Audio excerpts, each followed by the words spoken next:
Bom dia a todos, eu sou Antônio Lombardi e eu estou aqui para falar com vocês hoje sobre gestão da mudança. Gestão da mudança é um tema absolutamente apropriado para esse momento.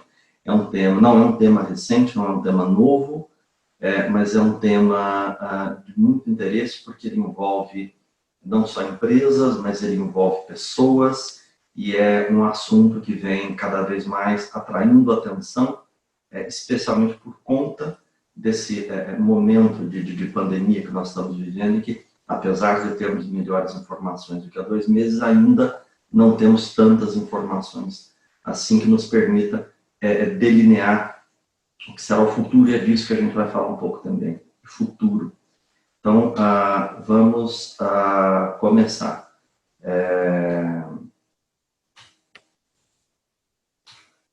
Tudo bem, o que é, então, gestão da mudança?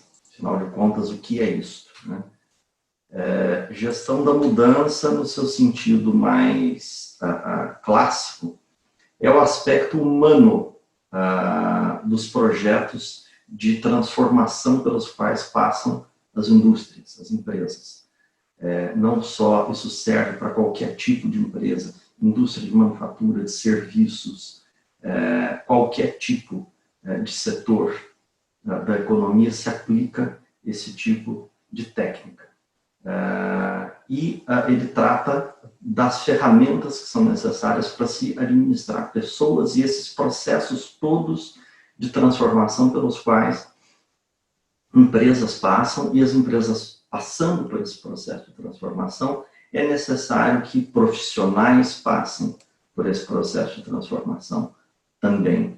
Ou seja, é a junção de pessoas, a necessidade de transformação de pessoas com a necessidade de transformação de empresas, e uma coisa não acontece sem a outra, porque as empresas são as pessoas. Então, é inútil dizer, inútil imaginar que empresas sofrerão transformações e que as pessoas e que a sociedade não vai se transformar. Na verdade, o processo é o contrário. As empresas se transformam, a gente vai falar disso daqui a pouco, porque as pessoas se transformam, porque a sociedade se transforma. É assim que funciona. Tá?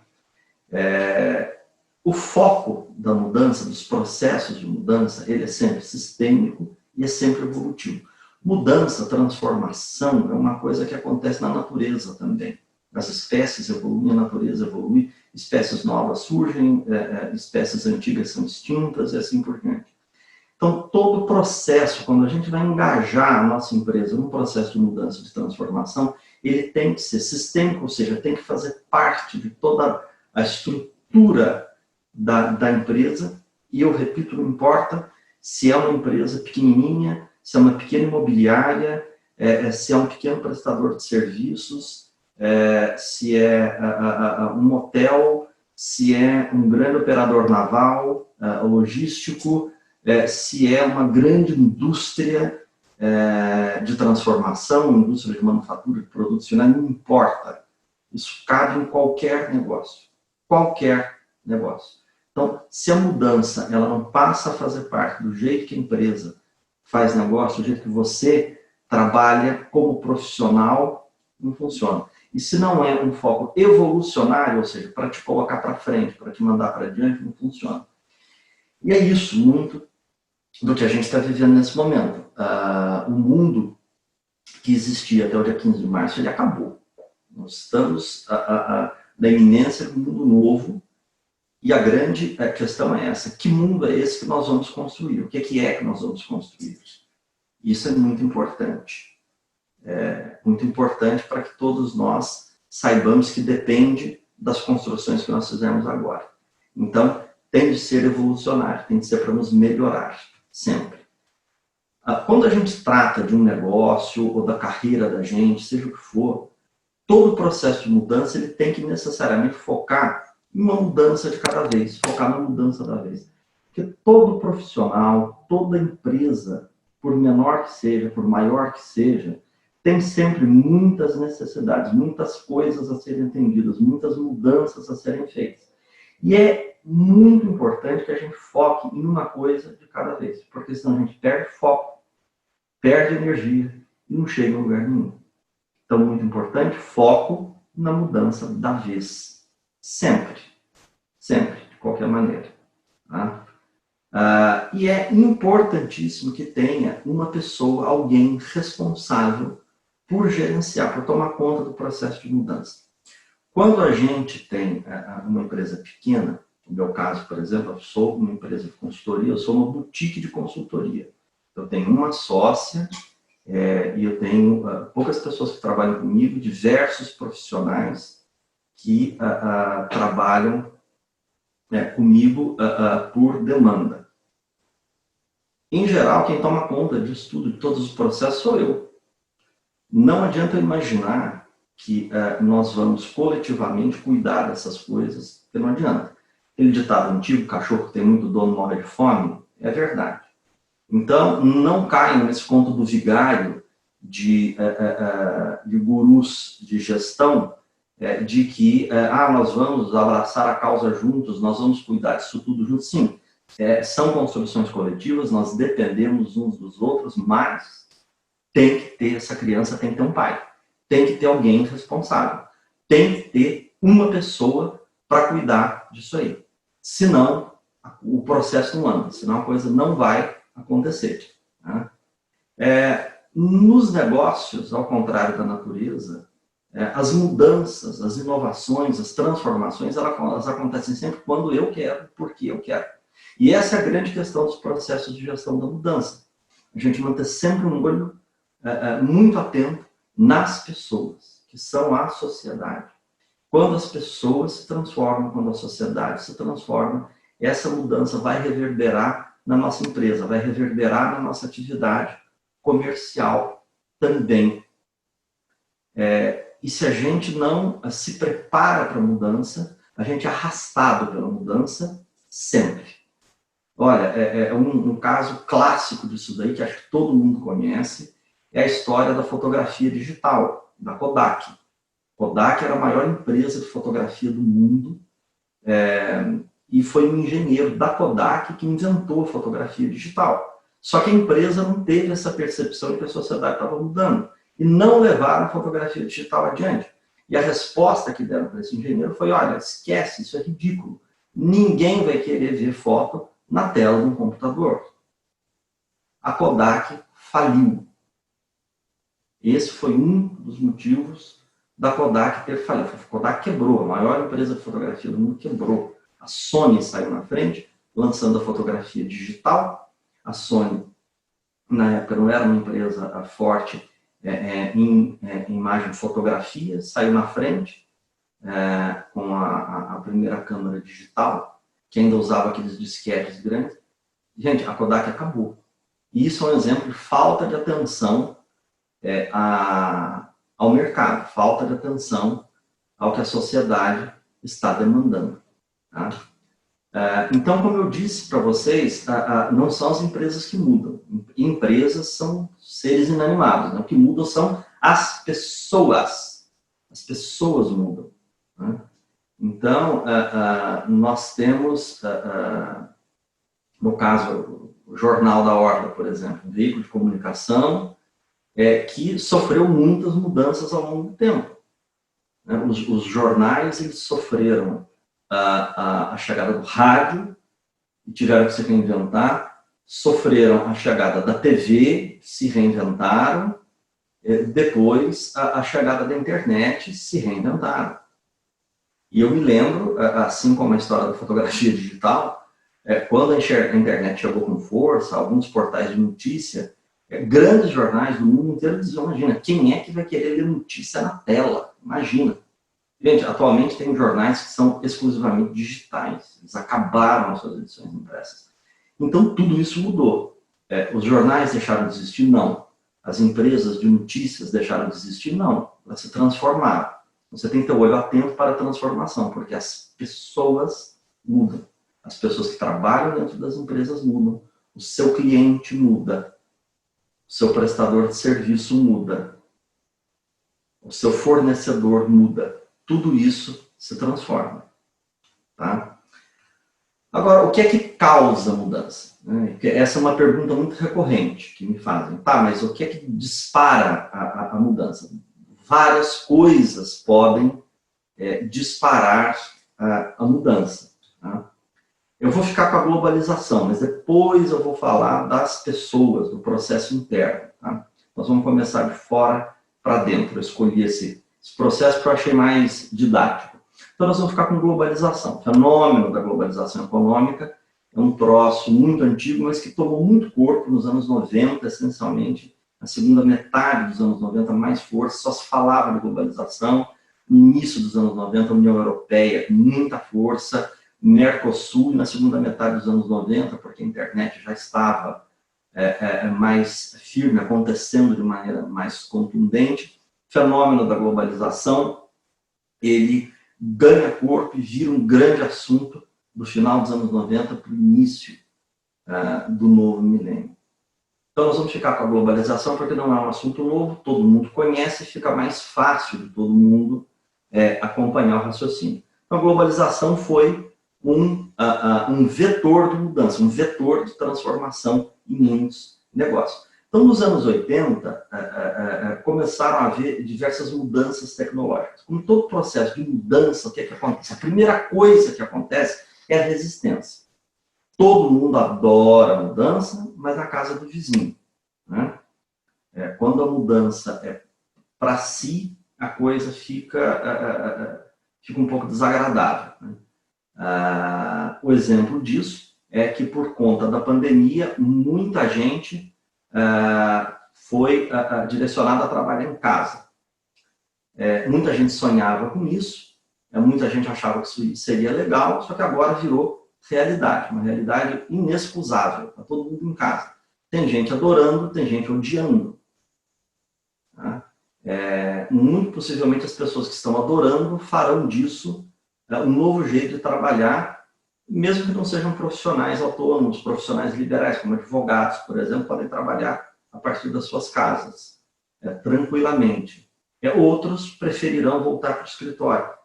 Isso que eu dizia no início, que nós estamos construindo uma nova sociedade. O que é que nós vamos construir? Que sociedade é essa que nós vamos construir? Faz parte disso. Mas há resistência à mudança. Todo processo de mudança, ele contribui, ele induz novas profissões. Assim como ele sepulta algumas profissões, ele induz profissões novas. Eu dou aula na Faculdade de Engenharia da Unesp, Engenharia de Produção, e uma das engenharias que está sofrendo grandes mudanças em virtude da inovação tecnológica nesse momento é a engenharia mecânica. A manufatura aditiva, que vulgarmente se chama de impressão, né? Impressão 3D de peças, isso está ganhando corpo. Isso faz com que muitos setores da engenharia mecânica, como fundição de peças, usinagem, etc., vão desaparecer. A engenharia mecânica em si não vai desaparecer, mas a engenharia de materiais ela começa a ganhar um colorido diferente, o design de peças passa a ganhar também uma nova importância, programação, assim por diante. Mas, enfim, no início dos anos 80, as empresas começaram a serem automatizadas. Não a produção dos escritórios, a administração. Né? Então, nos anos 80, o computador começou a chegar nos escritórios. Era um bicho desse aí que ficava na sala das pessoas, né? na mesa de trabalho. Começou a ocupar o lugar da máquina de escrever. Então, assim como o sujeito que dava manutenção na máquina de escrever passou a perder espaço, o sujeito que dava manutenção no computador começou a ganhar espaço. E manutenção em computador, naquela época, era um troço horroroso, né? Porque ninguém entendia computador. As pessoas usavam, mas tinham medo disso daí. Né? Nos anos 90, os computadores entraram de vez no ambiente de trabalho, que a internet ganhou força, e muitas coisas mudaram. Quem é dessa época se lembra, como eu, que a gente imprimia em formulário contínuo, em impressoras grandes, né, barulhentas, e começaram a acontecer algumas coisas porque as pessoas não tinham o hábito de ler na tela as coisas. Então, eu trabalhava na época numa empresa que o diretor financeiro um dia pediu o relatório da empresa do balancete que ele queria conferir. Então, imprimia-se um calhamaço de papel para ele simplesmente olhar uma linha e aquilo tudo virava lixo depois. Então começou a haver resistência. Onde é que estava o livro razão da empresa? O livro razão estava num disquete, ele era digital. Ele sumiu, ele começou a sumir. Essa forma nova, uma geração dizendo que essa era a forma melhor a se fazer, e a Receita Federal exigindo papel, até que tudo virou eletrônico. E hoje bolsas de valores funcionam eletronicamente, né? Então, se bolsas de valores, se os nossos investimentos que estão nos bancos funcionam eletronicamente, por que é que a nossa padaria ainda funciona no caderninho? Dá para ter uma grande mudança até em pequenos negócios, com certeza absoluta. E aí foram surgindo novas profissões. Eu me lembro, nessa empresa que eu trabalhava, uma vez a impressora pifou. Pifou a impressora e chama o cara que dá manutenção da impressora. Aí vem o sujeito, que era um sujeito com óculos escuro redondinho, assim, parecia uma cruza do Paulo Coelho e do Gandalf, né? Um sujeito que tinha um conhecimento místico, que era o de arrumar a impressora, que ninguém ousava pôr a mão. E o sujeito abriu a impressora, examinou e decretou: precisamos fazer o aterramento da impressora. O chefe do departamento imediatamente ligou na manutenção, mandou comprar uma barra de cobre e chamar o eletricista para produzir, então, o aterramento da impressora. E ele foi contido pelo técnico da impressora, que disse: não precisa nada disso, eu mesmo faço o aterramento aqui. E eu fiquei curioso olhando aquilo. O sujeito pegou um fiozinho de cobre, parafusou na carcaça da impressora, que era de plástico, e prendeu naquela parte metálica da impressora e disse: pronto, ela está aterrada. E eu me lembro de ter dito para ele: moço, o senhor acabou de contrariar todas as leis do eletromagnetismo. Isso não faz o menor sentido. Fazendo sentido ou não, a impressora nunca mais deu problema. Novas profissões surgiram, tá? E a internet entrou com força. A troca eletrônica de documentos entrou com força. No início dos anos 2000, eu trabalhava numa grande empresa multinacional de consultoria e auditoria, e vocês vão ficar curiosos para saber qual era, mas eu me lembro que naquela ocasião a gente tinha um grande cliente, um cliente muito importante, que era uma das maiores empresas brasileiras do setor de alimentos, e eu mandei para o diretor financeiro dessa empresa uma minuta de contrato que a gente estava elaborando, que era um contrato dessa empresa com um fornecedor grande, importante, e o contrato estava ainda em discussão. Eu mandei para o diretor a minuta simplesmente para ele conferir: olha, é isso que você quer, precisamos fazer operações, etc. E eu mandei por e-mail. E eu tomei uma escovada gigantesca do meu chefe, porque onde é que ele já se viu essa irresponsabilidade de eu mandar por e-mail um documento sério, sensível, feito um contrato. Eu tinha que ter impresso isso, colocado num envelope, lacrado, e mandado alguém entregar para ele na sede da empresa contra um recibo. Ele recepciona um documento muito sensível. Bom, gente, atualmente assim se faz. Tem mais. Nós já temos a certificação digital há bastante tempo, que ainda custa caro, porque muito pouca gente usa. Agora, que tal a gente aproveitar esse momento em que está todo mundo trabalhando em casa, em que a circulação de pessoas ainda será restrita por um bom tempo? E que tal a gente começar a usar a certificação digital para valer? Que tal a gente começar a assinar contratos digitalmente? Isso tem valor legal. O judiciário funciona todo eletronicamente. Juízes assinam sentenças, promotores de justiça, advogados assinam petições, tudo eletronicamente. Isso tem fé pública. Que tal acabar com a indústria do reconhecimento de firma nos cartórios a partir do momento que eu estou assinando eletronicamente um documento, que torna as nossas vidas muito mais ágeis? Que tal eu poder assinar contratos bancários eletronicamente? Por que não? Pensem no que isso tornaria as nossas vidas muito mais simples e muito mais ágeis.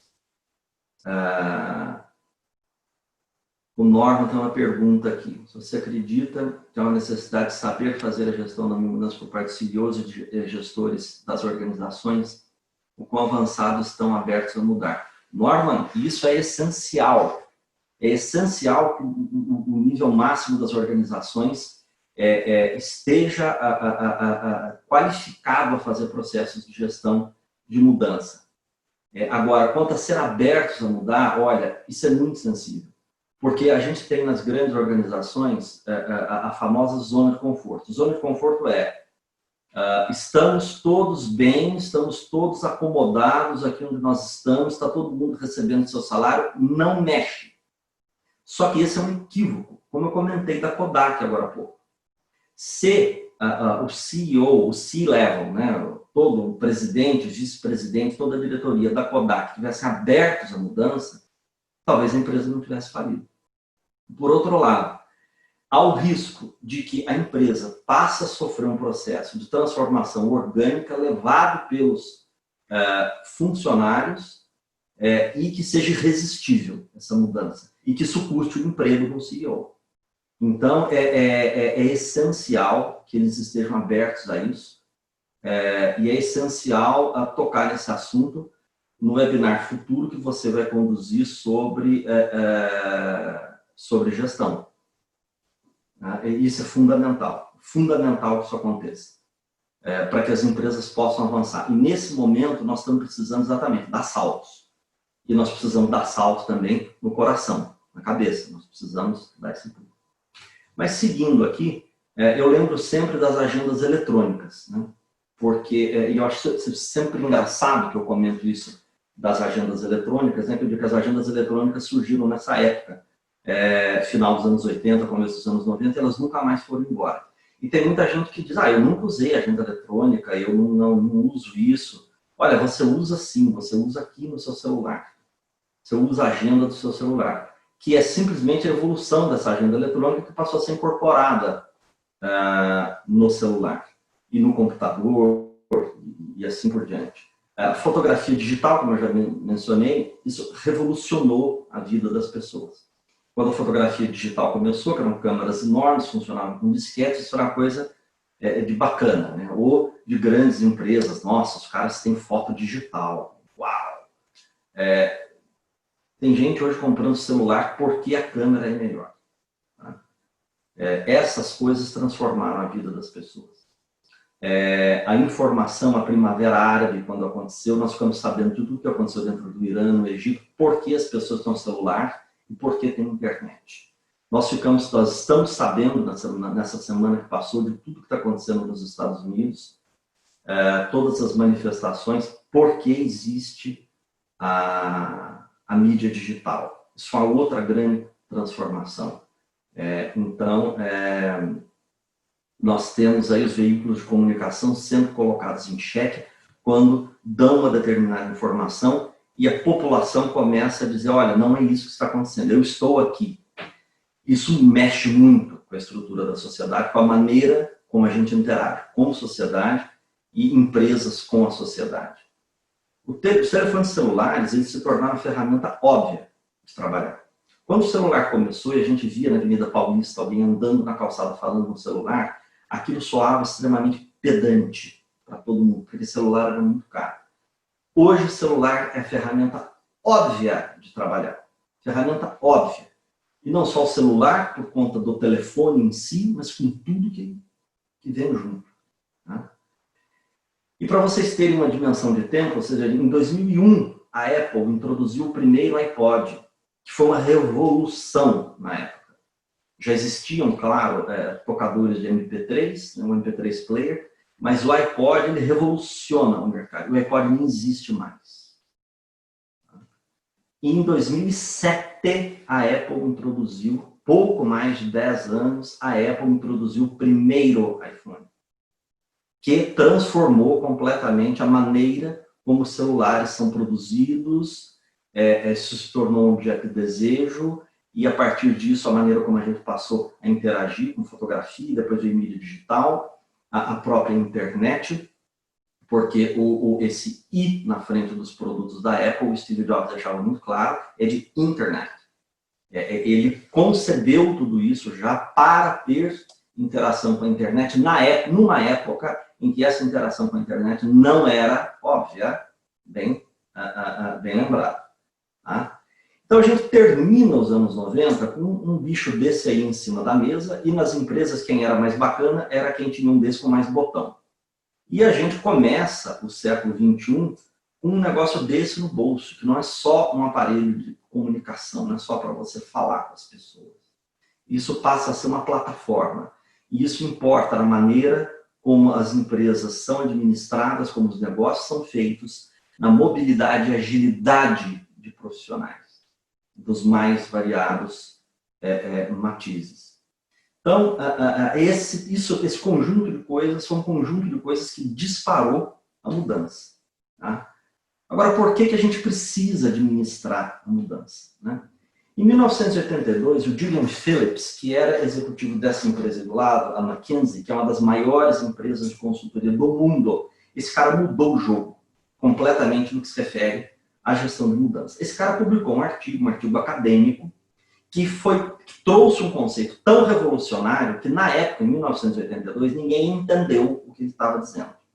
E aí a McKinsey se tornou líder em gestão de mudança.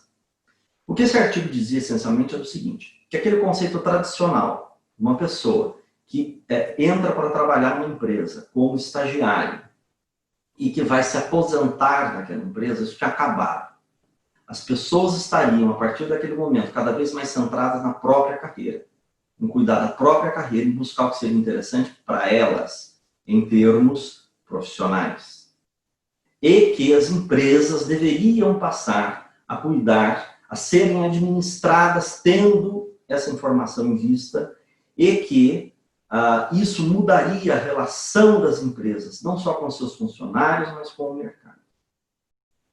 E isso transformou absolutamente, completamente, a vida das empresas desde então. E a gente só consegue liderar um mercado se a gente for inovador, isso só acontece por meio de mudanças, a gente tem que mudar. Ninguém muda fazendo as mesmas coisas. E é uma frase de efeito bem repetida, né? Que aquelas coisas que nos trouxeram até aqui não são as mesmas coisas que vão nos levar para frente, para diante. E isso é a mais absoluta verdade. Porque não é repetindo o que a gente fez até então que a gente vai conseguir ir para frente. A gente precisa de maneiras novas de fazer as coisas. Portanto, é imperioso buscar a mudança. Antes que a gente seja buscado, alcançado por ela e varrido do mercado em alguns casos. Tá? A mudança ela vai acontecer sempre. Ela pode ser provocada por você, induzida por você, como profissional autônomo, como pequena empresa, como professor, como escola, como indústria, não importa, como serviço, não importa. Ela pode ser introduzida por você ou você será arrastado por essa mudança. E a mudança ela pode acontecer em diversos níveis. Existe um sujeito nos Estados Unidos, um médico, que tornou-se muito rico porque ele descobriu que na Índia existem muitos médicos que foram, inclusive, qualificados nos Estados Unidos, em universidades americanas, e que, com alto nível profissional, poderiam fazer análises de exames clínicos.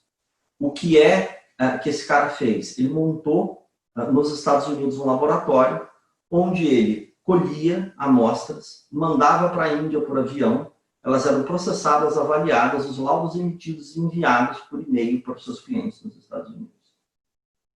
Sem querer entrar no mérito de vigilâncias sanitárias e autorizações, etc., esse cara teve uma ideia inovadora. Porque uma análise clínica que nos Estados Unidos custa muito caro, passou a ter um custo imensamente acessível. E isso empurrou o mercado local, o mercado americano, numa outra direção. Agora, lembra que eu disse no início que as mudanças são as pessoas? Então, sem pessoas, as mudanças não acontecem. As pessoas precisam abraçar a necessidade de mudança e de evoluir. Senão, isso não vai acontecer. Tá? E aí a gente volta na pergunta do Norman. Se a direção das empresas não abraça a necessidade de transformação, essa empresa terá problemas sérios, muito sérios. Tá? E as mudanças, elas são comportamentais sempre. Mudança é uma questão comportamental, uma ciência comportamental. E é isso que nos ameaça e é isso que pode alavancar as empresas. Pessoas que passam por traumas profundos mudam completamente a maneira como elas veem o mundo e a importância que o mundo tem para elas. Tá? Então, é fundamental a gente considerar o fator humano sempre. Porque são as pessoas que produzem dentro da nossa empresa, são as pessoas que consomem o que a gente produz, são as pessoas que entregam as nossas matérias-primas. Tá? Agora, níveis de mudança. Ele pode ser pessoal, no nível da transição profissional. E isso é muito importante, que a gente passe a cuidar da nossa carreira desde sempre. E passe a agregar valor para as empresas onde a gente trabalha. E levar em consideração questões de liderança. Resistir à mudança é o nosso estado natural, resiliência. É ficar parado. É a zona de conforto. Eu não quero sair daqui. Só que você vai ter que sair daí porque o mundo vai mudar. O mundo ao seu redor vai mudar. Então você precisa cuidar de si, cuidar da sua carreira e ser um agregador de valor. Num determinado momento, o mercado passou a dar muito valor a profissionais jovens, porque são mais baratos, porque acabaram de sair da faculdade, etc. E, lamentavelmente, se esqueceram de profissionais mais velhos, com anos de mercado, e passou a ser um pecado ser um profissional mais velho. Essa é uma mudança importante que as empresas podem fazer. Contratar pessoas com anos de mercado, com grande experiência, e que podem agregar valor ao seu negócio. Só que essas pessoas, elas precisam estar, como eu disse antes, abertas à mudança. Elas precisam transformar.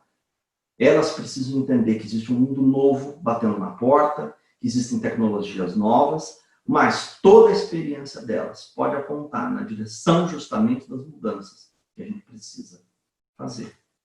E é necessário estimular novos comportamentos. Estimular novos comportamentos nas empresas, nas organizações, estimular novos comportamentos no mercado. É preciso liderança. E a liderança são pessoas, líderes são pessoas. Eu vou colocar aqui no chat o nome de um querido amigo que vocês podem procurar no Instagram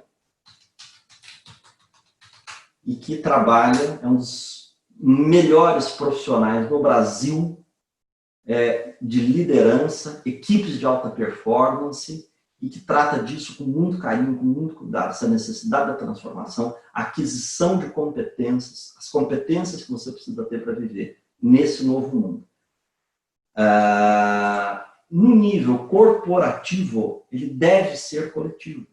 Deve ser coletivo porque as corporações, as empresas, não importa, de novo, imensas ou muito pequenas, o que acontece é que as empresas são pessoas. Então, você vai precisar desses profissionais que eu comentei, dessa liderança, para poder fazer a transformação. E essas pessoas precisam, individualmente, cada um abraçar a mudança. Tá?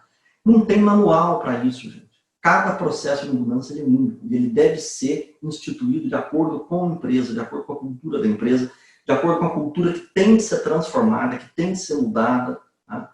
Que é o famoso, né? Não, mas isso não é permitido pela empresa, não é assim que a gente faz. Cara, lamento, não é assim que você fazia, agora você vai ter que fazer. Mudar, ser um camaleão do mercado é uma habilidade corporativa. É uma habilidade da governança das empresas. Vou voltar para o Norman, que vai falar com vocês disso mais para frente. É uma habilidade essa.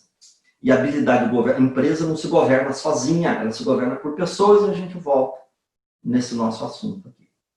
Vocês têm aí na tela agora duas empresas. A de cima é um hotel japonês, o Nishiyama Onsen Keirunkan, e o de baixo é o Royal Mint, que é a Casa da Moeda do Reino Unido. Essas duas empresas são empresas com mais de 1000 anos de mercado. É isso daí. O Nishiyama é um hotel que opera há 1300 anos. Ninguém precisa acreditar em mim, vocês todos podem simplesmente ir no Google, colocar o nome do hotel, vocês vão entrar no site dele e vocês verão que eles estão operando há 1300 anos ou mais de 1300 anos, e a Casa da Moeda do Reino Unido, do Royal Mint, opera há mais de 1100 anos. Bom, o que é que esse hotel faz há 1300 anos? A mesma coisa, ele hospeda gente, hospeda pessoas. O que é que a Casa da Moeda do Reino Unido faz há mais de 1.100 anos? A mesma coisa. Imprime dinheiro, cunha moedas, imprime selos e faz isso atualmente para quase 70 nações. O que essas duas empresas têm em comum é que para operar há mais de 1.000 anos, elas tiveram que se transformar. Ou seja, para continuar fazendo a mesma coisa por mais de 1.000 anos, elas precisaram se transformar, sofreram profundas transformações no jeito de fazer as coisas. Ou seja, até para fazer a mesma coisa, a gente precisa mudar. Isso tudo que está aí agora são as diversas mídias sociais que nós temos atualmente e que foram uma mudança importantíssima de fora para dentro das empresas. Quem está me assistindo aí agora e que é funcionário de alguma empresa, que tem o seu pequeno negócio, seu negócio próprio, que é funcionário de um ente público ou de uma grande corporação, me diga se você pode viver hoje divorciado, se a sua empresa tem condições hoje de viver divorciada disso daí. Mas eu sou uma padaria aqui em Santos, eu estou aqui no Zé Menino, sossegado. Tá, se uma pessoa for na sua padaria, for mal atendida, comprar um produto vencido e ela começar a colocar nas redes sociais, olha, eu fui em tal lugar, o sujeito é pilantra, ele vende produto vencido, eu fui mal atendido, o que é que você acha que vai acontecer com a sua padaria? Pois é, você sofrerá as consequências disso. Então não dá para viver sem isso. As empresas melhores são as que estão mais avançadas em se comunicar com o mercado desta maneira. Não são aquelas empresas que adotam uma posição defensiva. Bom, mas isso serve para tudo, serve até para entes públicos. Quem acompanhou o noticiário nos Estados Unidos na semana passada viu que o que aconteceu em Miami e o que aconteceu no resto do país. No resto dos Estados Unidos começou um quebra-quebra danado. Pessoalmente, acho que aquilo não tem nada a ver com a manifestação, o que estava sendo a raiz das manifestações é algo muito legítimo, mas aquilo perdeu legitimidade a partir do momento que você começa um quebra-quebra, e a polícia, que é o ente público que estava sendo atacado, passou a revidar com força e a coisa piorou. O que é que aconteceu em Miami? Quando os manifestantes chegaram na frente da sede do Departamento de Polícia do Condado de Miami-Dade, os policiais saem, vão à frente do edifício, se ajoelham e pedem perdão à população a que eles servem. Isso parou. Acabou com as manifestações e essa imagem viralizou no mundo todo. Esse é o poder das mídias sociais. Essa imagem chegou no Twitter antes dela chegar nos jornais. Então, isso é só um exemplo do que estamos todos expostos atualmente. Tá? Agora, questões que se impõem nesse momento. Qual que é a próxima onda de mudanças que nós vamos ter? Como eu disse no início, nós estamos passando um momento de pandemia, com restrições severas à circulação de pessoas, mas as empresas precisam continuar operando. E aí? Qual a próxima onda de mudança? O que é que nós vamos fazer? Como é o mundo que nós vamos construir? Como é que nós vamos transformar o nosso jeito de fazer negócio? Você está preparado? Você que está aí na tua casa, você que é profissional liberal, você que se aposentou, você que tem um pequeno negócio, você que quer abrir um negócio. Se você não está preparado, se prepare, porque tem coisas maravilhosas por acontecer, porque muitas das tecnologias que nós precisamos para fazer a mudança acontecer já estão disponíveis. Eu me lembro perfeitamente quando o Skype começou, ele era um lixo. E, no entanto, nós estamos aqui hoje fazendo um bate-papo interessantíssimo com muitas pessoas que estão todos assistindo remotamente por uma plataforma que não é o Skype, muito eficiente, e essa realidade da conversa, da teleconversa, do teletrabalho, o que era um sonho para alguns e um delírio para outros, ele agora é realidade, ele se impôs. Então, o que é que nós vamos fazer? Quais são as próximas transformações? Eu gosto muito dessa fala do Fuller, porque ela exprime muito bem a essência do que é a gestão de mudanças e a necessidade que o Norman falou de que nós estejamos abertos à mudança e à transformação.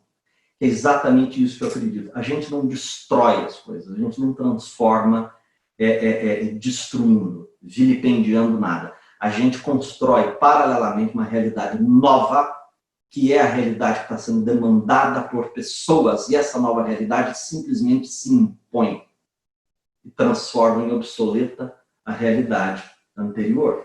Simplesmente se impõe. E fim. Tá?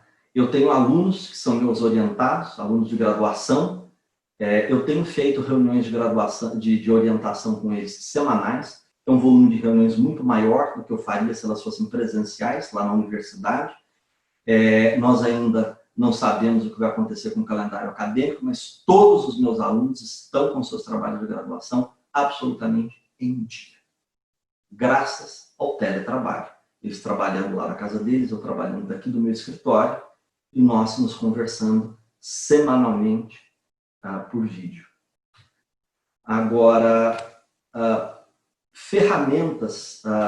bom, tem essa frase do Vince Lombardi que eu pulei também, que na verdade isso tem, vocês me desculpem, isso tem tudo a ver com o engajamento, com o ser coletivo, que é o que eu vinha falando antes, ou seja, se não for coletivo, se a gente não der um senso de conjunto, as coisas não funcionam. E não tem que ser conjunto por obrigação, tem que ser porque a gente acredita naquilo. Agora, ferramentas para gestão de mudança. Tem vários métodos muito conhecidos, tem as 8 etapas do Dr. Kotter, que é o método que eu mais gosto, é uma preferência minha, e é dele que eu vou falar para vocês, porque é o método que eu acho mais didático. Tá? O Dr. Deming tem um PDCA, que é o mesmo PDCA que a gente usa para gestão de qualidade, quem está habituado com qualidade sabe disso. E o Deming ele pode ser usado também, o PDCA, para gestão de mudanças, mas eu não gosto porque essas 4 etapas do Plan, do Check, Act, eles viram 8 etapas, eles se desdobram e depois voltam a ser condensados em 4 etapas. Eu acho isso um pouco trabalhoso demais e desnecessário. E a Change Management Foundation, lá nos Estados Unidos, também tem um processo parecido de 4 etapas que se expandem, depois se contraem novamente. Eu acho isso confuso.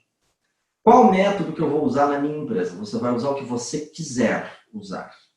Eu vou apresentar para vocês as 8 etapas do Dr. Kotter, porque, como eu disse, eu julgo mais didáticas, é um método mais didático. Então vamos lá.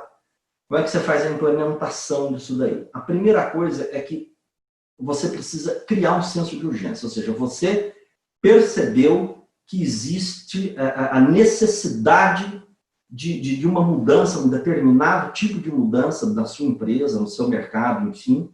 Então, imaginando que você está numa grande estrutura corporativa, você precisa demonstrar que aquilo é urgente e está alinhado com a estratégia da empresa. Senão você não vai para lugar nenhum. Ricardo Almeida está fazendo uma pergunta aqui que é a seguinte. O senhor acredita que as empresas que puderem continuarão adotando o home office ou conforme as restrições forem diminuindo, tudo voltará como era antes? Ricardo, eu acredito que as empresas continuarão com home office. É mais barato, tem se demonstrado ser eficiente, tá, para as empresas e para as pessoas. As pessoas que se adaptaram ao home office vivem com mais qualidade, porque estão mais perto da família, vivem numa velocidade diferente, e não deixaram de ser produtivas, não deixaram de entregar o que precisam, não deixaram de interagir com as suas equipes. Então, eu acredito que o home office veio para ficar. Só para concluir a sua resposta, Ricardo, em 2005 eu trabalhava num banco, eu era executivo de um banco que não existe mais, que é o Banco Real, que pertencia a uma corporação holandesa, ABN AMRO Bank. Nós éramos um banco holandês operando no Brasil. Em 2005, eu disse no banco que se o banco pegasse todo o pessoal comercial, que é o pessoal que tem que estar na rua mesmo, visitando clientes, se o banco desse dado, olha, é teu, não precisa me devolver, desse um laptop para cada gerente de conta, um celular para cada gerente de conta, e na época nós não tínhamos esses pacotes bacanas que a gente paga e consegue falar livremente com qualquer um. Desse um celular e pagasse a conta. Deixa o cara falar com quem quiser, falar com a mãe, falar com a sogra, falar com o amigo no Japão. E desse a internet, que também na época a gente não tinha uma internet doméstica, banda larga, tão boa quanto tem hoje.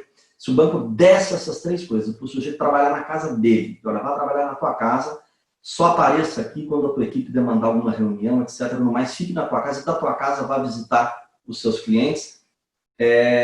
Você teria uma eficiência muito menor e reduziria custo, porque o custo de um andar comercial na Avenida Paulista é muito caro. Na época me chamaram de louco. Hoje está todo mundo trabalhando de casa. Inclusive funcionários administrativos dos grandes bancos, pessoal da área financeira, enfim, controladoria, está todo mundo em casa e os bancos não pararam de funcionar. Tá? Edson Carpentieri, legislação trabalhista. Eu vou pedir licença para você para falar daqui a pouco, porque no final nós vamos trazer um estudo de caso, que vai responder essa questão da legislação trabalhista. Sim, Eduardo, a SWOT e as 5 forças do Porter contribuem muito, sim. Porque a análise SWOT é uma etapa anterior. Quer dizer, como é que você percebe, como é que você cria um senso de urgência? Você fazendo, por exemplo, uma análise SWOT. Tá? Então, você cria esse senso de urgência. E agora eu vou deixar as perguntas para o final, só para a gente concluir isso aqui. Tá? Você cria um senso de urgência analisando dessa maneira. Tá? Olhando, porque não pode ser urgente porque você acredita, precisa fazer sentido para o mercado, para a sociedade, dizer, olha, isso aqui é urgente porque nós temos um objetivo empresarial que aponta nessa direção, uma estratégia, só que o nosso cliente está buscando outro produto, ele quer outro serviço, a gente precisa ir nessa direção. Você vai precisar construir dentro da sua empresa uma aliança poderosa no sentido de ter gente te apoiando, de diversos níveis hierárquicos, de diversos setores. Porque ninguém faz nada sozinho. A gente precisa da coletividade, é uma construção coletiva, como eu disse antes. Então você precisa ter gente te apoiando. Tá? Um grupo forte, coeso, e que vai começar a falar disso também, para que você comece a gerar dentro da empresa essa noção de, olha, as pessoas estão falando nisso, tem gente trabalhando com isso. Você, esse grupo que vai trabalhar contigo, de apoiadores, essa aliança poderosa, vocês precisam criar uma visão estratégica para a mudança. Ou seja, essa mudança que a gente está propondo, ela é estratégica para o negócio. E uma visão estratégica de implementação da mudança. Como que a gente implementa isso aqui dentro? O que é estratégico ter, com quem é estratégico conversar, o que é que a gente precisa demonstrar. É a estratégia do processo de mudança agora. Tá? E você vai precisar de voluntários que comuniquem isso, de gente entusiasmada, que dentro da empresa vai dizer, poxa, você viu que legal que os caras estão fazendo? Tem um pessoal que está discutindo trazer tal coisa, trazer tal novidade, implementar tal coisa. Pô, olha que bacana. Essas pessoas vão começar a fazer barulho. E aí começa a ter resistência, as pessoas vão começar a torcer o nariz, mas vão começar a ver que tem gente falando, gente entusiasmada, existe uma estratégia firme para que isso mude, para que leve isso adiante. Então, é importantíssimo que isso, que você tenha essa comunicação e esses voluntários entusiasmados. Você vai precisar remover barreiras. E aí, barreiras, isso é um universo amplo. Barreiras podem ser normas da empresa. Por exemplo, olha, por norma, a gente não pode ter fornecedor pequeno, de pequeno porte. Não. Então, nós precisamos romper com isso, porque a gente precisa de fornecedores pequenos, locais, porque a gente está falando de regionalização de produtos, etc, etc. Tá? Então, a gente tem que ter um fornecedor pequeno, local, que vai fazer isso localmente. Não, mas as normas da empresa impedem. Então, muda a norma. Remover barreiras pode ser remover uma pessoa. De repente, você tem um cara, uma função de direção que ele está barrando isso daí. E remover esse cara é contornar o cara, é dar a volta nele. De alguma maneira, você fazer com que outras pessoas que estão talvez acima dele, em níveis hierárquicos paralelos, percebam essa importância e removam essa barreira. A sua estratégia de implementação da mudança, ela precisa necessariamente ter conquistas de curto prazo. Porque, às vezes, os processos de gestão de mudança, a mudança, ela é rápida. Tá? Você, às vezes, eu costumo classificar a mudança em 3 tipos. Você tem a mudança imediata, que é responsiva, você vai estar respondendo alguma coisa de mercado, ou seja, algum concorrente que te deixou para trás, então você tem que imediatamente fazer a mesma coisa. Isso a gente vê muito no mercado quando, assim, sei lá, uma grande empresa de varejo começa uma liquidação com 50% de desconto em televisões, TVs de 50 polegadas. No dia seguinte, todos os outros estão dando o mesmo desconto ou fazendo alguma coisa parecida. Os outros não fizeram conta, eles não se prepararam, eles estão respondendo a esse movimento de mercado. Você tem um segundo tipo de mudança, que ela é tática, aí você tem um pouquinho mais de tempo para pensar, mas você ainda está sendo reativo, você não está sendo ativo. E o terceiro tipo é esse que a gente está falando aqui, que ele é estratégico, você tem tempo, você pensa, você está olhando o mercado, você está vendo o que está acontecendo, e aí você consegue se colocar. Às vezes, são mudanças, por exemplo, em processos produtivos de indústria. Isso toma tempo para se implementar. Então, não dá para conquista seu processo finalizado lá na frente. Então, você precisa ter conquistas de curto prazo, porque isso motiva as pessoas que estão trabalhando com você e faz com que a empresa como um todo, toda aquela resistência à mudança comece a ser minada. Os caras estão acontecendo, gente. Esse troço está vindo. Eu acho que é para valer. E você precisa ter uma velocidade, um ritmo que seja constante. Para que as pessoas vejam, olha, está andando. Eu estou resistindo a essa mudança, não estou querendo evitar, mas está acontecendo. E aí, por fim, ela precisa ser instituída, ou seja, ela precisa fazer parte do sistema da empresa. É sistêmica. Faz parte da cultura corporativa.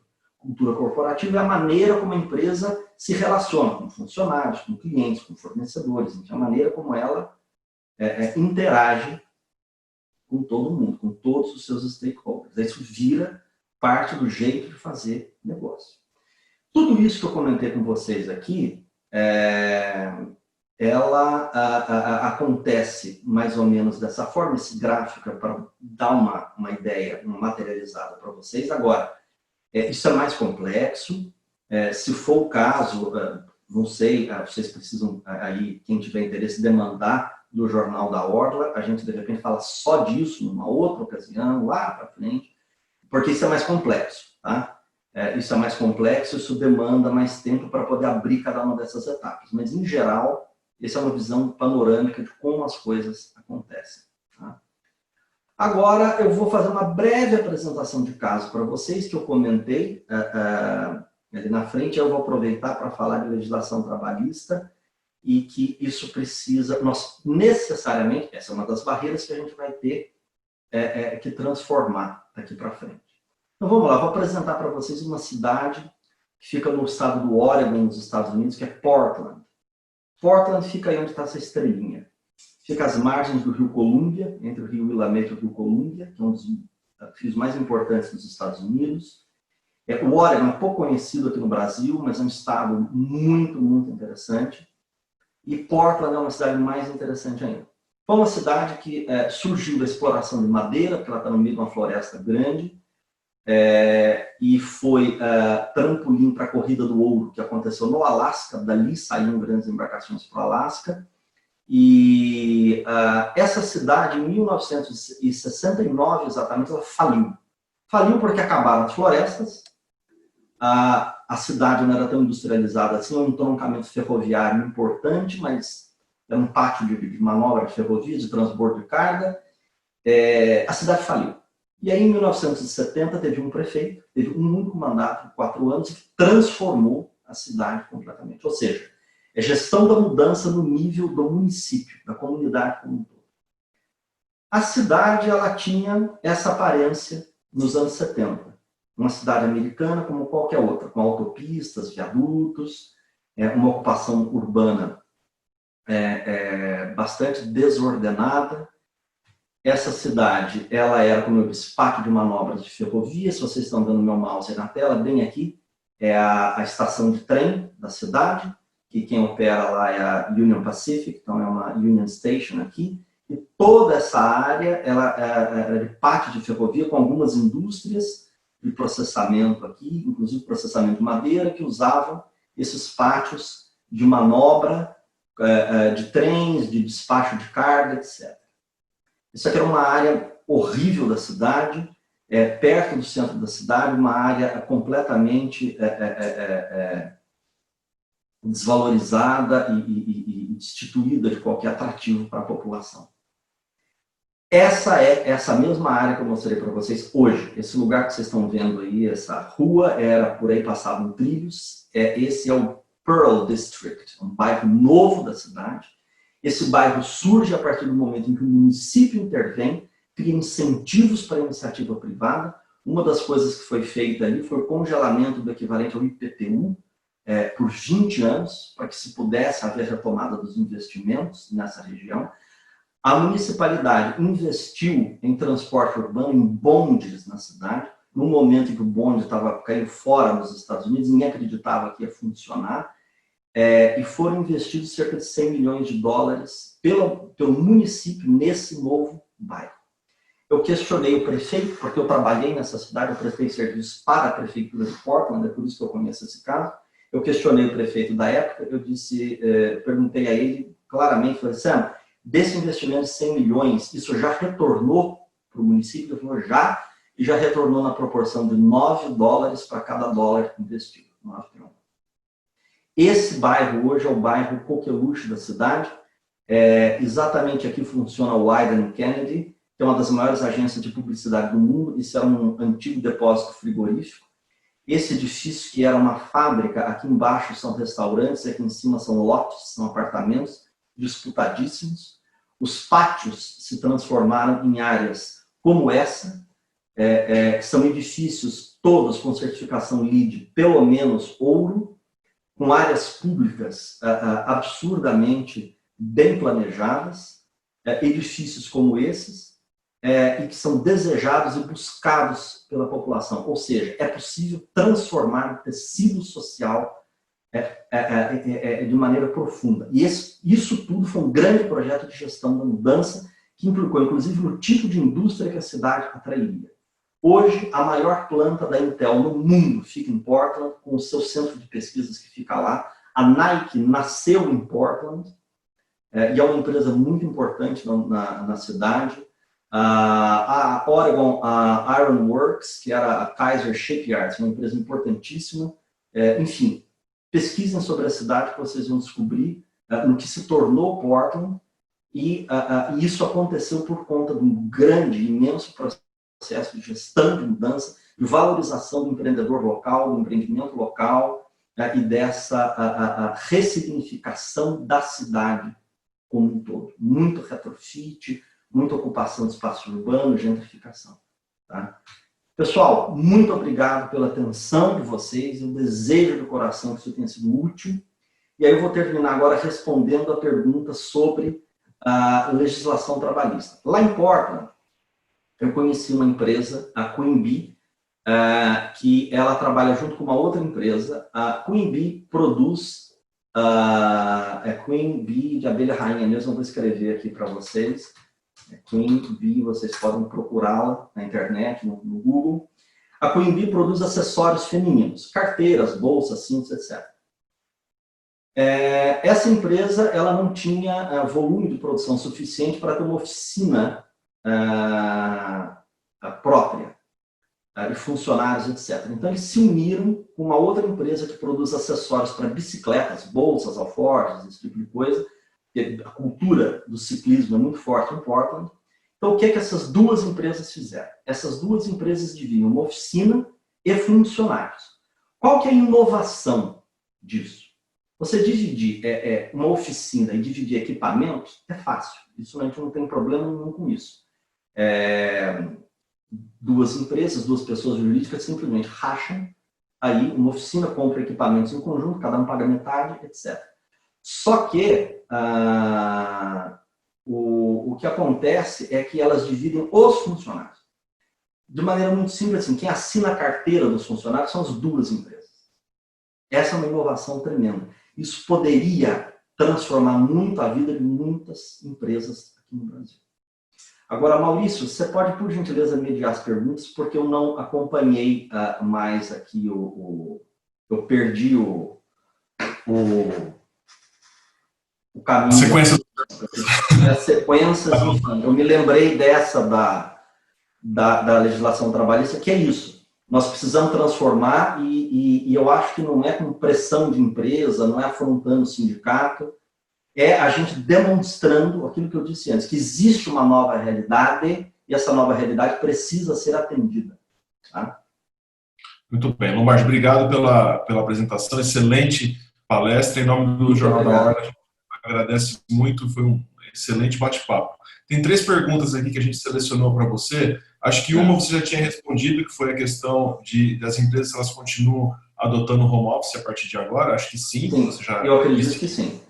Eu posso só complementar essa resposta, Maurício, dizendo o seguinte. Eu tenho um queridíssimo amigo que trabalha num grande banco, sem citar nomes, mas quando começamos a pandemia, quando começamos a quarentena, conversando com ele, eu perguntei, escuta, como é que vocês estão fazendo? Ele disse, olha, é simples. Na sede corporativa do meu banco trabalhavam 17 mil pessoas por dia. Hoje tem 73 que estão indo lá trabalhar presencialmente, e eu nem perguntei, mas certamente é o pessoal de vigilância, de manutenção predial, etc. E aí eu disse para ele, olha, quanto tempo o seu banco vai demorar para perceber que ele não precisa ter essas 17 mil pessoas presencialmente trabalhando lá para ele funcionar? E esse meu querido amigo disse, olha, eu não sei quanto tempo, mas eu já notei e você, pelo visto, já notou também. Eu disse, pois é. Então, eu acredito que isso aconteça. Pessoal, é o seguinte, algumas atividades não dá para fazer em casa. Então, você pensa, por exemplo, o sujeito que trabalha na Embraer, ele não pode levar o trem de pouso do avião para montar em casa e depois devolver. Então, assim, algumas atividades produtivas ainda necessitarão reunião de pessoas num lugar. Mas até isso tende a se transformar por uma série de outras tecnologias. Maurício, por gentileza. Legal. A pergunta do Edson sobre as questões trabalhistas, né? Acho que se você quiser aprofundar mais um pouquinho, como é que ficam as relações trabalhistas, então, nessa questão do home office, né? Então, a pessoa está trabalhando em casa e essa responsabilidade, como é que fica, Lombardi? O que eu acho, eu não sou especialista em legislação trabalhista, mas o que eu acho é que ela precisa ser revista. Precisa ser revista porque, como eu disse antes, tem pessoas que estão odiando o trabalhar em casa, tem pessoas que estão adorando. Estão achando muito bom. E nós precisamos, de fato, rever isso, e inclusive, não só a legislação trabalhista, mas o jeito de pensar o mindset do empregador, de parar de cobrar pela presença do sujeito no ambiente de trabalho, porque o sujeito está lá sentado, ele está sentado, ele está trabalhando. Sim, ele está no Facebook, tá? Você acha que ele está trabalhando, ele está no Facebook. Você acha que ele foi no outro departamento levar um documento, ele está no café batendo papo. Tá? Que é mais ou menos o que está acontecendo com as crianças. Eu tenho sobrinhos que estão estudando em casa, nesse momento, e as minhas irmãs enlouquecidas, dizendo, mas eles não estão, esse método não está funcionando, porque eles não estão prestando atenção nas aulas. Eu disse alto lá, desculpa, mas o seu filho já não prestava atenção na aula, presencialmente. Agora você percebeu que ele não presta, porque você está do lado. Mas ele já não fazia isso.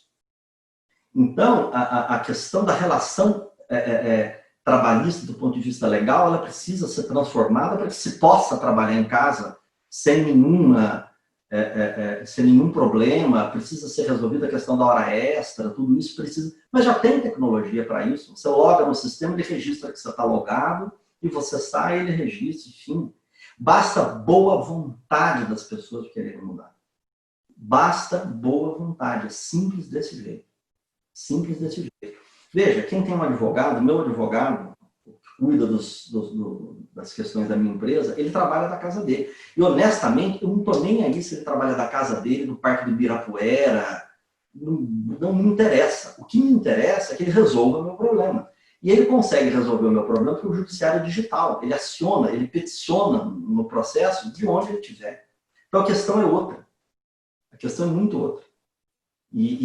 Pessoalmente, como profissional, eu recomendo. Torne-se um profissional que agrega valor à sua empresa. Invista você em ter um bom computador, uma boa internet na sua casa, para que você possa trabalhar para qualquer empresa, em qualquer lugar, em qualquer circunstância.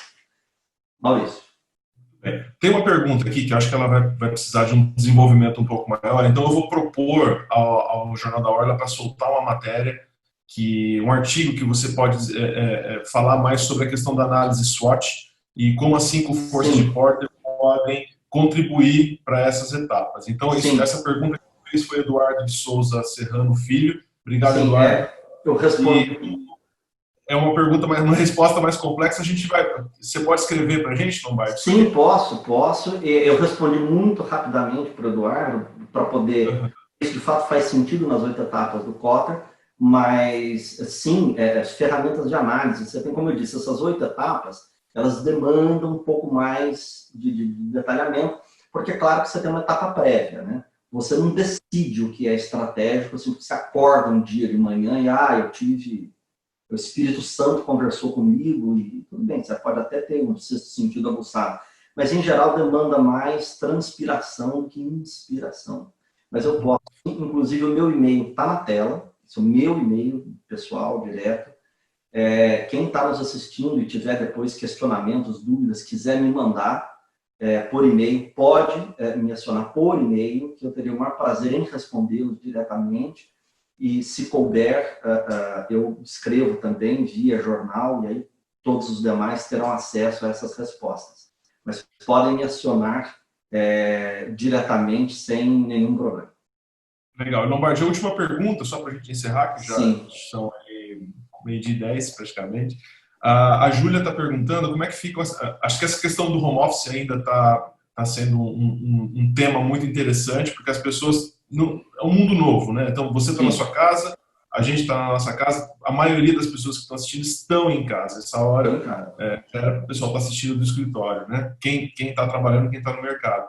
Mas a Júlia Mazzucato, ela pergunta como é que fica o desenvolvimento das empresas, dos estagiários, dos trainees, do menor aprendiz, esse pessoal que precisa dessa troca de experiências durante o trabalho. Então, nesse regime de home office, que agora deve ser uma realidade, como é que fica essa relação da troca de experiências pessoal?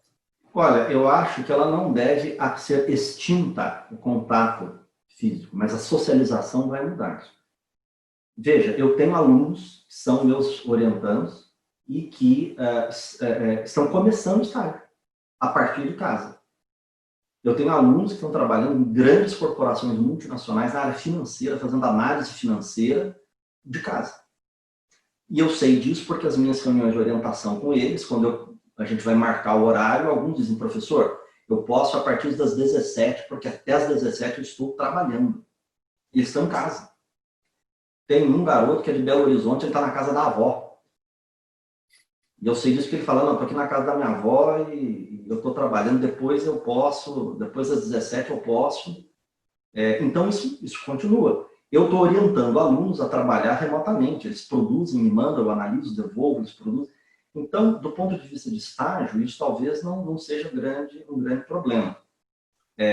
Se for um estágio numa área mais técnica, por exemplo, o pessoal técnico mesmo, de produção, o cara que precisa ir lá, um engenheiro que está fazendo um estágio na produção, ele precisa ir lá olhar como é produzido, ele precisa medir, e isso não vai acabar. Assim como o menor aprendiz, que é o cara que você precisa trazer, ensinar, mas o menor aprendiz também pode ter uma relação diferente e ser introduzido no mercado de uma outra maneira, que seja, inclusive, melhor e mais, que traga mais resultado para o menor aprendiz. Tá? Agora, a Júlia pergunta de trainee, de menor aprendiz, e eu me lembrei agora da relação com deficientes físicos. Você contratar PCD, né, pessoa com deficiência para trabalhar na empresa, um dos grandes dramas disso, aliás, dois grandes dramas. Um, você ter o deficiente qualificado, é uma coisa. E segundo, o deslocamento dessa pessoa, a pessoa com deficiência física, ela tem uma dificuldade, porque as nossas cidades não são pensadas, nós somos pessoas extremamente egoístas, as nossas cidades não são feitas para mãe que anda com o bebê no carrinho na calçada, as calçadas são medonhas, não são feitas para pessoas com deficientes físicos, deficientes visuais, poderem caminhar. Então, é muito difícil para essas pessoas se deslocarem, o cadeirante se deslocar para o ambiente de trabalho. O teletrabalho se tornou uma realidade, ele vindo para ficar. Isso transforma a realidade dessas pessoas que podem passar a trabalhar de casa. Outra coisa que pode ser transformada também veja, muitas pessoas, muitas famílias não têm condições de bancar uma internet banda larga boa e um bom computador.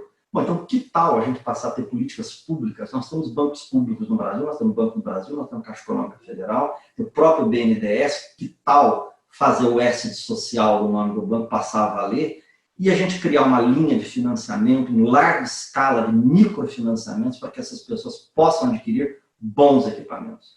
Porque vocês podem entrar em qualquer site que venda computador e tem computador de R$1.000. Você vai olhar a configuração, um lixo. Aquilo é impossível de trabalhar com aquilo. Você não consegue trabalhar com Office, não consegue conectar direito à internet. Então, que tal a gente parar como sociedade com essa porcaria de achar que todo mundo pode porque eu tenho? Que tal financiar impressoras, entendendo que são profissionais, que é para o trabalho das pessoas e permitir que isso seja descontado no imposto de renda de uma maneira mais fácil, mais simples? Isso é o que nós podemos fazer como sociedade. Ajudar a transformar a realidade dessas pessoas. E os bancos não fazem esse microfinanciamento porque é um trabalho enorme você administrar milhares de contratos de R$5.000 e avaliar o risco de todo mundo.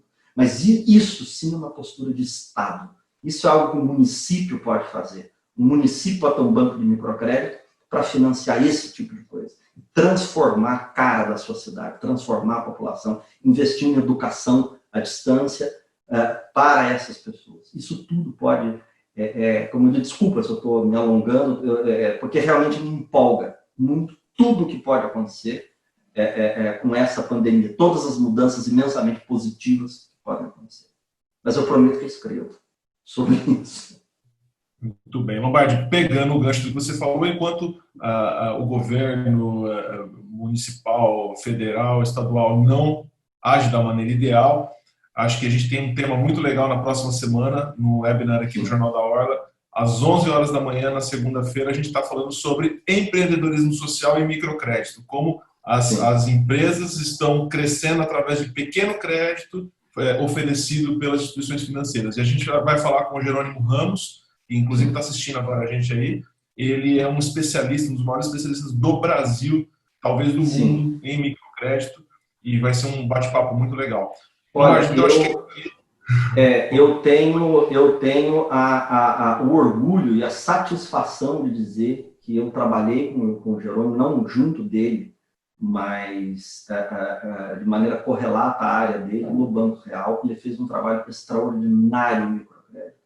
O Jerônimo tem muita coisa para contar, o microcrédito pode, enfim, eu vou deixar surpresa para ele, mas transformar a vida da sociedade, das empresas. E tem muito assunto interessante aí para frente nessa série de webinars, com o Norman falando de governança, que é essencial, que casa com isso. Tem o Felipe que vai falar de meio ambiente, que tem tudo a ver com...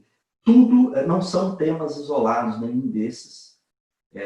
Tem o Eduardo que vai falar de fintech, que o assunto do Jerônimo pode acontecer através de uma fintech e que pode ser uma gestão de mudança muito grande para todo mundo e que tem a ver com a governança das empresas. Então estejam todos atentos. Não são assuntos isolados. Essa agenda foi cuidadosamente programada. Muito bem. Muito obrigado novamente, Lombardi. Eu que agradeço. Ao pessoal, estamos com uma enorme audiência aqui. E muito obrigado a todos que assistiram a gente aí. Semana que vem estaremos juntos aí de novo. Grande abraço. Obrigado. Eu que agradeço a todos. Até mais.